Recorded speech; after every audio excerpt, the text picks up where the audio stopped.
আজকে আলোচনা করব ফলিত ভাষাবিজ্ঞানের একটি অন্যতম গুরুত্বপূর্ণ শাখা মনোভাষাবিজ্ঞান নিয়ে। তো ভিডিওটি শুরু করার আগে একটা কথা বলে নিতে চাই যে আমার পড়ানো যাদের ভালো লাগে, বা ভিডিওগুলো যারা দেখে উপকৃত হন, তাদের বলছি যে প্লিজ আমার এই চ্যানেলটা সাবস্ক্রাইব করে আমার পাশে থাকুন। তাহলে আমি আরও উৎসাহিত হব ভিডিও তৈরি করতে। মনোভাষা বিজ্ঞান, ভাষা যেহেতু মনের ভাব প্রকাশ করে, সুতরাং এ থেকে বোঝা যায় যে ভাষার সঙ্গে মনের যোগ নিবিড়। আমাদের ভাষার উৎস তো আমাদের মন। এই নিয়ে আমি একটা ভিডিও করেছি, প্রথমেই এই ভিডিওটা তৈরি করেছিলাম যে ভাষার উৎস কোথায়। তো যদি সেটা দেখতে চাও তাহলে তার লিঙ্ক আমি দিয়ে রাখছি, বা এই বিষয়ের উপরই যে আমি আরও অনেক ভিডিও করেছি তারও লিঙ্ক দিয়ে রাখলাম। যদি সেগুলো দেখে নিয়ে আজকের এই ভিডিওটা দেখা হয় তাহলে বুঝতে সুবিধা হবে, কারণ ধারাবাহিকভাবে তো আলোচনা করে যাচ্ছি। আগের বিষয়গুলো যদি কেউ একটু দেখে রাখে তবেই কিন্তু আজকের বিষয়টা তার বুঝতে সুবিধা হবে। অন্যান্য পশুর থেকে মানুষ ব্যতিক্রম তার এই মনের জন্যই। মানুষ ভাবতে পারে, মানুষ চিন্তা করতে পারে। এই মানুষের যে এই ভাবনা, এই চিন্তার প্রকাশের জন্যই এই আমাদের সৃষ্টিকর্তা আমাদের এই ভাষা নামক মাধ্যমটি দিয়েছেন। সুতরাং ভাষা যেহেতু মনের ভাব প্রকাশ করে, সুতরাং এ থেকে বোঝা যায় যে ভাষার সঙ্গে মনের যোগ নিবিড়। মনস্তত্ত্ব বলে যে একটা শাখা আছে, সেখানে মানুষের মনের গঠন ও মানসিক প্রক্রিয়া নিয়ে আলোচনা করে। মনস্তত্ত্ব মানুষের মনের গঠন ও মানসিক প্রক্রিয়া নিয়ে আলোচনা করে।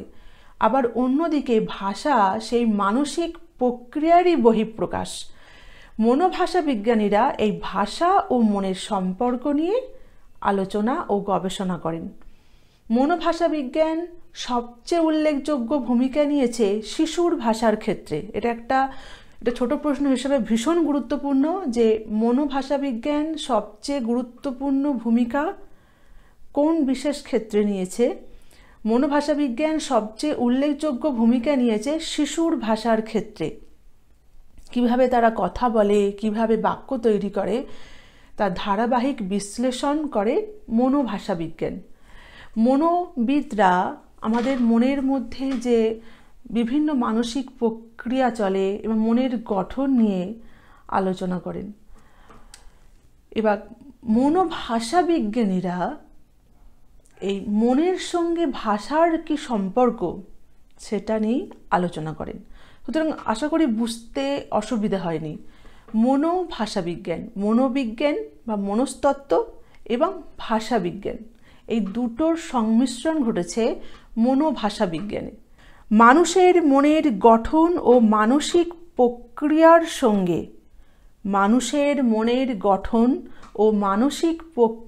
সঙ্গে অর্থাৎ মানব মনের সঙ্গে ভাষার সম্পর্ক নিয়ে আলোচনা ও গবেষণা করা হয় ভাষা বিজ্ঞানের যে শাখায়, তাকে মনোভাষা বিজ্ঞান বলা হয়। এবার মনোভাষা বিজ্ঞানের কাজ কি, বা মনোভাষা বিজ্ঞানের আলোচ্য বিষয় কি? মনোভাষা বিজ্ঞান ভাষা ও মনের সম্পর্ক নিয়ে আলোচনা ও গবেষণা করেন।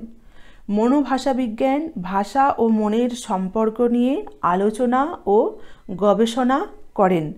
মনোবিজ্ঞান সবচেয়ে উল্লেখযোগ্য ভূমিকা নিয়েছে শিশুর ভাষার ক্ষেত্রে।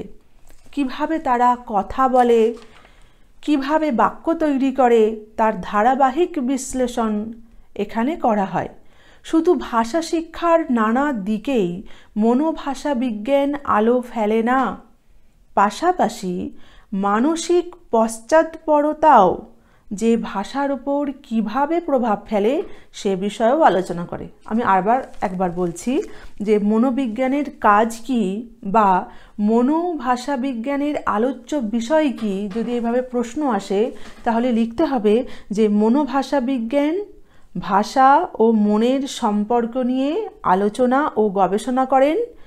মনোবিজ্ঞানের সবচেয়ে উল্লেখযোগ্য ভূমিকা নিয়েছে শিশুর ভাষার ক্ষেত্রে। তারা কিভাবে কথা বলে, কিভাবে বাক্য তৈরি করে, তার ধারাবাহিক বিশ্লেষণ এখানে করা হয়। পরবর্তীতে লিখতে হবে, শুধু ভাষা শিক্ষার নানা দিকেই মনোভাষা বিজ্ঞান আলো ফেলে না, পাশাপাশি মানসিক পশ্চাৎপরতাও যে ভাষার ওপর কিভাবে প্রভাব ফেলে সে বিষয়েও আলোচনা করে। পরবর্তী প্রশ্ন এখান থেকে হতে পারে, মনোভাষা বিজ্ঞানের সঙ্গে কোন ভাষা বিজ্ঞান জড়িয়ে আছে এবং কেন জড়িয়ে আছে তা আলোচনা করো, বা মনোভাষা বিজ্ঞান এবং স্নায়ু বিজ্ঞানের সাদৃশ্যের কারণ কি। এই প্রশ্নের উত্তরে লিখতে হবে, মনোভাষা বিজ্ঞানের সঙ্গে জড়িয়ে আছে স্নায়ু ভাষা বিজ্ঞান, কারণ মনোভাষা বিজ্ঞান ও স্নায়ু ভাষা বিজ্ঞান উভয়ের সঙ্গেই জড়িয়ে থাকে মানব মস্তিষ্ক। এছাড়া বিষয়গত সাদৃশ্যও আছে, যেমন বিভিন্ন প্রকার ভাষাগত পশ্চাৎপরতা, স্মৃতির অবনতি, সেগুলি মনোবিজ্ঞানের পাশাপাশি স্নায়ুবিজ্ঞানেরও বিষয়। তাহলে মনোবিজ্ঞানের সঙ্গে মনোভাষা বিজ্ঞানের সঙ্গে সাদৃশ্য আছে স্নায়ু ভাষা বিজ্ঞানের, কারণ উভয়েরই সঙ্গে জড়িয়ে আছে মানব মস্তিষ্ক। মানব মস্তিষ্ক নিয়ে মনোভাষা বিজ্ঞানও যেমন আলোচনা করে, তেমন স্নায়ু ভাষা বিজ্ঞানও আলোচনা করে। এই দিকে যেমন সাদৃশ্য আছে, আর একটা বিষয়ে সাদৃশ্য আছে যে উভয়ই ভাষাগত পশ্চাৎপরতা নিয়ে, স্মৃতির অবনতি, এই বিষয়গুলি নিয়ে দুটো বিষয়ই বা দুটো শাখাই আলোচনা করে। তাই মনোভাষা বিজ্ঞানের সঙ্গে স্নায়ু ভাষা বিজ্ঞানের সাদৃশ্য আছে বা মিল আছে, বা মনোভাষা বিজ্ঞানের সঙ্গে জড়িয়ে আছে স্নায়ু ভাষা বিজ্ঞান। ভাষার সঙ্গে অঙ্গাঙ্গিভাবে জড়িয়ে থাকে কোন কোন বিষয়গুলি। এই প্রশ্নের উত্তরে লিখতে হবে, ভাষার সঙ্গে অঙ্গাঙ্গিভাবে জড়িয়ে থাকে স্মৃতি, বুদ্ধি, উদ্বিগ্নতা ও প্রণোদনা। ভাষার সঙ্গে অঙ্গাঙ্গিভাবে জড়িয়ে থাকে স্মৃতি, বুদ্ধি, উদ্বিগ্নতা ও প্রণোদনা। কোন শ্রেণীর মানুষের ভাষার ক্ষেত্রে মনোবিজ্ঞান সবচেয়ে উল্লেখযোগ্য ভূমিকা নিয়েছে? মনোবিজ্ঞান সবচেয়ে উল্লেখযোগ্য ভূমিকা নিয়েছে শিশুর ভাষার ক্ষেত্রে। পরবর্তী প্রশ্ন যদি এভাবে আসে, মানুষ কিভাবে ভাষা শেখে বলে মনোভাষা বিজ্ঞানীরা বা ভাষা বিজ্ঞানীদের প্রাথমিক অনুমান ছিল? ভাষা বিজ্ঞানীদের প্রাথমিক অনুমান ছিল মানুষ কিভাবে ভাষা শেখে এ নিয়ে দীর্ঘদিন ধরে নানা তত্ত্বের অবতারণা করেছেন ভাষা বিজ্ঞানীরা। মানুষ কিভাবে ভাষা শিখছে সে নিয়ে যে গবেষণা চালিয়েছেন ভাষা বিজ্ঞানীরা, সেখানে তারা নানা তত্ত্বের অবতারণা করেছিলেন। তারা প্রথমে কি বলেছিলেন, মানুষ কিভাবে ভাষা শেখে এ নিয়ে দীর্ঘদিন ধরে নানা তত্ত্বের অবতারণা করেছেন ভাষা বিজ্ঞানীরা। প্রাথমিক অনুমান ছিল যে মানুষ ভাষিক পরিবেশে থেকে অনুকরণের মাধ্যমে ভাষা আয়ত্ত করে। মানুষ ভাষিক পরিবেশে থেকে অনুকরণের মাধ্যমে ভাষা আয়ত্ত করে। অর্থাৎ যেরকম ভাষিক পরিবেশে জন্মগ্রহণ করে সে সেই ভাষিক পরিবেশে থাকতে থাকতে তার পরিবেশের মানুষজনদের কথা শুনতে শুনতে অনুকরণের মাধ্যমে একজন শিশু ভাষা শেখে বলে মনোভাষা বিজ্ঞানীরা প্রাথমিকভাবে ভেবেছিলেন। কিন্তু নোয়াম চমস্কি এই তত্ত্বের থেকে সরে এসে কি বলেছেন? ভাষা বিজ্ঞানীদের প্রাথমিক অনুমান ছিল যে মানুষ ভাষিক পরিবেশে থেকে অনুকরণের মাধ্যমে ভাষা আয়ত্ত করে। নোয়াম চমস্কি এই তত্ত্বের থেকে সরে এসে বলেন যে মানুষের মধ্যেই আছে ভাষা শেখার সামর্থ্য।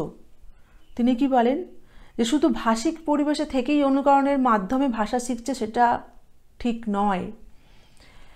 তারা ভাষাটা শিখতে পারতো না যদি তার মধ্যে এই শেখার সামর্থ্যটা থাকতো। তাহলে তিনি বলছেন যে এই নোয়াম চমস্কি এই তত্ত্বের থেকে সরে এসে বলেন যে মানুষের মধ্যেই আছে ভাষা শেখার সামর্থ্য, যে কারণে চমস্কি মানব মস্তিষ্ককে বলেছেন ভাষা শেখার ব্যবস্থা। তার মতে মানব মস্তিষ্কে প্রি প্রোগ্রামড অবস্থায় এমন এক সর্বজনীন ব্যাকরণ আছে যার মাধ্যমেই শিশুরা ভাষা শিক্ষায় অনুকরণ ধর্মিতা থেকে সৃষ্টিশীলতার এক বিশাল ভাণ্ডারে পৌঁছেছে। আবার বলছি, তার মতে মানব মস্তিষ্কে প্রি প্রোগ্রামড অবস্থায় এমন এক সর্বজনীন ব্যাকরণ আছে যার মাধ্যমেই শিশুরা ভাষা শিক্ষায় অনুকরণ ধর্মিতা থেকে সৃষ্টিশীলতার এক বিশাল ভাণ্ডারে পৌঁছেছে।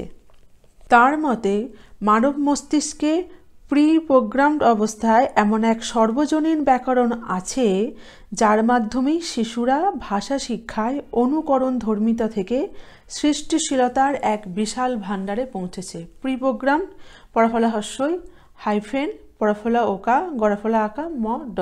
প্রি প্রোগ্রামড অবস্থায় এমন এক সর্বজনীন ব্যাকরণ আছে যার কারণেই শিশুরা ভাষা শিক্ষার ক্ষেত্রে অনুকরণ ধর্মিতা থেকে সৃষ্টিশীলতার এক বিশাল ভাণ্ডারে পৌঁছেছে। যদি অনুকরণের মাধ্যমেই যদি শিশুরা ভাষা শিখত, তাহলে যে ভাষিক পরিবেশের মধ্যে তারা থাকে, তাহলে তার বাইরে তাদের নিজস্বতা বা নিজের মতো করে তারা ভাষা ব্যবহার করতে শিখত না। সুতরাং এখান থেকে প্রমাণিত হয় যে শুধু অনুকরণ ধর্মিতাই ভাষা শিক্ষার প্রধান তত্ত্ব নয়। ভাষা শিক্ষার ক্ষেত্রে আমাদের মস্তিষ্ক ভীষণভাবে গুরুত্বপূর্ণ ভূমিকা পালন করে। এই যে ভাষা শিক্ষার একটা সামর্থ্য নিয়েই শিশু জন্মগ্রহণ করে, সেই কারণেই তারা নিজের মতো করে ভাষা বলতে পারে, নিজের মতো করে কথা বলতে শেখে। চমস্কি মস্তিষ্ককে কি বলেছেন? চমস্কি মস্তিষ্ককে বলেছেন ভাষা শেখার ব্যবস্থা, LAS, language acquisition system. Noam Chomsky কোনটিকে সর্বজনীন ব্যাকরণ বলেছেন?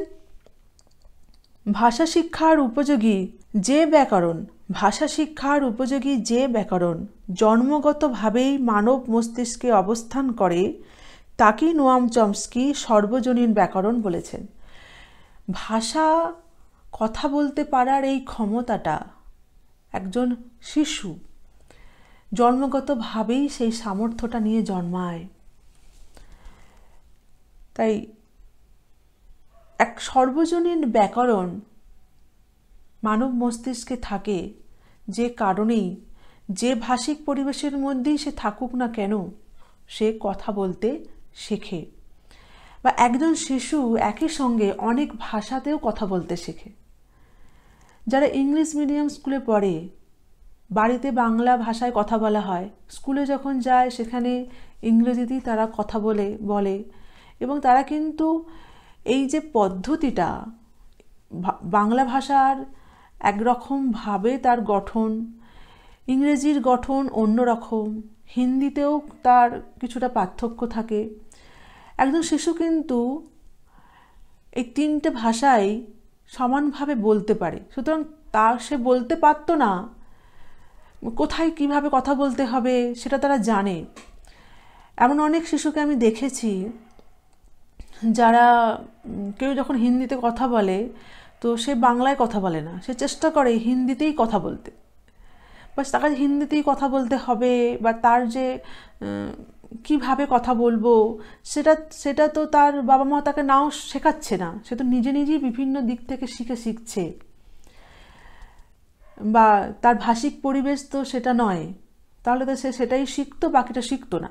তাহলে একটা সর্বজনীন ব্যাকরণ থাকে যেটা তাকে সমস্ত অন্য অনেক কিছু ভাষা শিখতে সাহায্য করছে, বা একজন মানুষ বিভিন্ন ভাষা শিখতে পারছে। এক্ষেত্রে সর্বজনীন ব্যাকরণ হলো জন্মগতভাবেই যে ভাষা শিক্ষার উপযোগী যে ব্যাকরণ জন্মগতভাবেই মানব মস্তিষ্কে অবস্থান করে তাকে নোয়াম চমস্কি সর্বজনীন ব্যাকরণ বলেছেন। তাহলে মনোভাষা বিজ্ঞান বিশেষ গুরুত্ব দেয় শিশুর ভাষার ক্ষেত্রে মনোভাষা বিজ্ঞান বিশেষ গুরুত্ব দেয়। আর প্রথম দিকে মনোভাষা বিজ্ঞানীরা মনে করতেন যে শিশু অনুকরণের মাধ্যমেই, মানে যে শিশু যে ভাষিক পরিবেশে জন্মায় সেই ভাষিক পরিবেশে থাকতে থাকতে অনুকরণের মাধ্যমে সে ভাষা শেখে। কিন্তু পরবর্তীকালে নোয়াম চমস্কি বলেন যে না, শুধু অনুকরণ ধর্মিতাই নয়, ভাষা শিক্ষার একটা সামর্থ্য নিয়েই মানুষ জন্মায়। আমাদের মস্তিষ্কের মধ্যেই সেই সামর্থ্যের মানব মস্তিষ্কই হলো সেই সামর্থ্যের কেন্দ্রবিন্দু।